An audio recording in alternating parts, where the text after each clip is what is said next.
Hello students, my name is Geetanjali Indhariya. Welcome to Step Up Academy और आप पढ़ रहे हैं सुपर क्विक रिवीजन।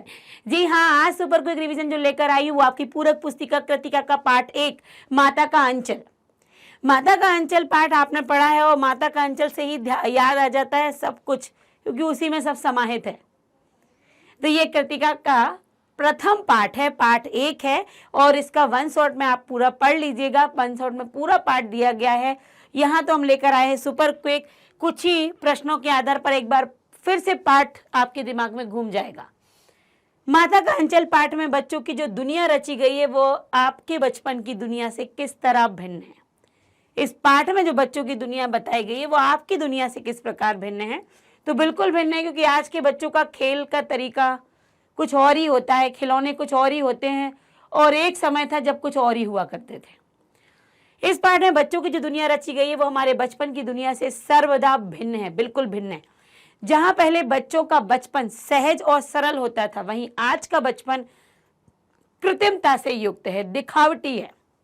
पहले बच्चों में पढ़ाई के लिए किसी भी प्रकार का कोई दबाव नहीं होता। बाकी बच्चे 3-3 महीने छुट्टियां मनाते थे, दिन भर मस्त होकर खेलते कूदते रहते थे। घर की अनावश्यक वस्तुएं, मतलब जो वस्तुएं यूजलेस होती थी, जो अब मम्मी पापा के यूज में नहीं है, उनसे बच्चे खिलौने बना लेते थे। उन्हीं से उनका मन बहल जाता था। शाम को खेतों में जाकर उछल कूद करते थे। ये क्या था? ये पिछले समय के खेल थे, वर्तमान समय के नहीं। लंबी छुट्टियां होती थी, बच्चों को कोई हॉलीडे होमवर्क नहीं, कुछ नहीं। लेकिन ऐसा नहीं कि बच्चे पढ़ते नहीं थे, उनको याद रहता था जो उनको पढ़ाया गया था, लेकिन कोई उनके ऊपर प्रेशर नहीं था, कोई भी किसी भी प्रकार का कोई प्रेशर नहीं, कोई बोझ नहीं। हमारा बचपन इससे सर्वदा भिन्न है। जो आज के बच्चे हैं, शहरी माहौल में रहते हुए हम पूरी तरीके से शहरी हो गए हैं। प्राकृतिक वातावरण में खेलना कूदना घूमना सांस लेना, ये बच्चों से कोसों दूर है। आज हमारे खिलौने होते हैं मोबाइल, टीवी, कंप्यूटर। घर पर ही इन सब से खेलते हुए हमारा बचपन बीत रहा है। आज का बचपन कहीं ठहर सा गया है। तो माता के अंचल में जो बचपन दिया है वो दिया है पुराना बचपन, जब बच्चे मस्ती में रहते थे, घर के जो अनावश्यक सामान उससे खिलौने बनाते थे, कोई पढ़ाई लिखाई का उन पर बोझ नहीं था, मोहल्ले में खेलते थे, दिन भर खेलते थे और उनका जो प्राकृतिक वातावरण से खेतों में जाना खेलना। आज के बच्चों से प्राकृतिक वातावरण से बच्चे कोसों दूर हो चुके हैं, शहरी वातावरण में आ चुके हैं। Mobile, computer, TV, video game, ये उनके खिलौने बन चुके हैं। ये घर पर ही खेलते हैं, जिससे इनका बचपन रुक सा गया है। अगला है, बच्चे के पिता बच्चों के खेल में क्यों आ जाते हैं, उनके आने पर बच्चे खेल छोड़कर क्यों भाग जाते हैं। तो इसमें पाठ में बताया था, जब बच्चे खेल रहे होते हैं तो बीच में पापा आ जाते हैं, उनके खेल को देखने लगते, बच्चे शर्मा जाते हैं, भाग जाते हैं। बच्चे का अपने पिता से अधिक लगाव है। उनके पिता का अधिकांश समय उनके साथ, बच्चों के साथ बीतता था। हर खेल को बड़ी रुचि और स्नेह से देखते थे पिताजी। खेल जैसे ही समाप्त होने लगता वैसे वो पिताजी अचानक प्रकट हो जाते, ताकि उनके बच्चों का मनोरंजन जारी रह सके। अपने बच्चे से अधिक लगाव होने के कारण वे ऐसा करते थे। उनके आने पर बच्चे खेल छोड़कर भाग जाते, क्योंकि वे उनके सामने सहज होकर एकदम खुले रूप से नहीं खेल पाते थे। इसका अन्य कारण यही भी हो सकता है कि वे अपने मित्रों के साथ पूरी मस्ती से खेलना चाहते थे। किसी बड़े के आने पर वे खुद को असहज महसूस करते हैं, अनकंफर्टेबल हो जाते हैं। तो पाठ में जो बताया है कि पिता का अपने बच्चे से लगाव है। अधिकांश समय पिता अपने बच्चों के साथ व्यतीत करता है। बच्चे जब खेलते हैं तो उन्हें खेलने देते हैं। अंत में वो बीच में ही पिताजी पहुंच जाते हैं, लेकिन बच्चा थोड़ा शर्मा जाता है, रुक जाता है। कारण ये कि बच्चा अपने मित्रों के साथ खेलना चाहता है, किसी बड़े के आ जाने पर वो असहज हो जाता है।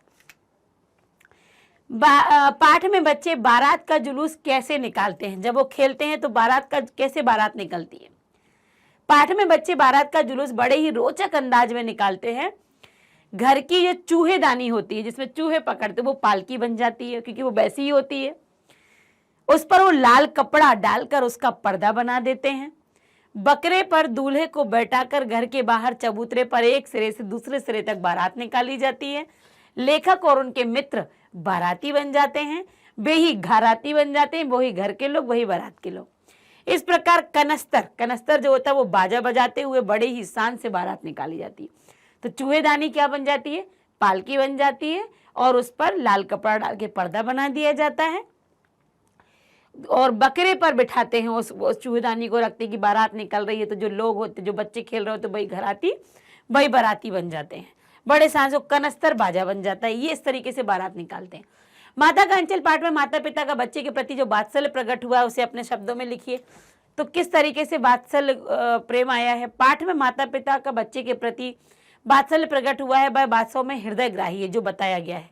बालक को सवेरे उठाकर नहला धुलाकर अपने साथ पूजा में बिठाना, ये पिताजी के कार्य थे। कंधे पर बिठाकर गंगा किनारे तक ले जाना, पेड़ की डालियों का झूला बनाकर झूला झुलाना, पिता के साथ कुश्ती लड़ना और पिता का उसमें हार जाना, ये दृश्य हमें बचपन में ले जाते हैं। इसी प्रकार माँ द्वारा जबरदस्ती खाना खिलाना, नजर से बचाने के लिए माँ के द्वारा काली बिंदी लगाना, शिशु का श्रृंगार करना, चोट लगने पर हल्दी पीसकर चोट पर लगा देना, ये माता पिता के वात्सल्य। तो पिता का क्या था? पिता का दिया गया है ऊपर, सवेरे बच्चे को उठाना, अपने साथ नहला देना, फिर पूजा में बिठाना, कंधे पर बिठाकर गंगा ले जाना, ये सब वर्णन है माता के अंचल में। गंगा तक ले जाना, गंगा के किनारे ले जाना, लौटते समय वहां पर एक पेड़ की डाली बहुत नीचे, उस पर झूला झुलाना, फिर बच्चों के साथ, अपने पिता बच्चों के साथ कुश्ती लड़ता था और हारने का नाटक किया करते थे। भाई माता जबरदस्ती भोजन कराती हैं, नहलाती हैं, तैयार करती हैं, काला टीका लगाती हैं, ये सब माता के स्नेह थे। चोट लग जाती, हल्दी पीस कर लगा देती हैं।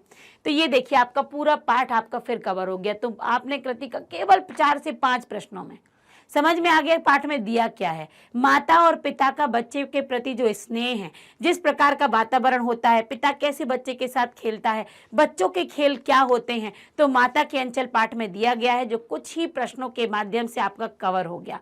तो सुपर क्विक रिवीजन की श्रृंखला चलती रहेगी, कोई भी पाठ आपको चूकना नहीं है, मिस नहीं करना है, क्योंकि यही श्रृंखला ही आपकी तैयारी कराएगी आपके पेपर के लिए। तो चैनल से जुड़े रहिए, लाइक, सब्सक्राइब और शेयर करना ना भूलिए। Thank you.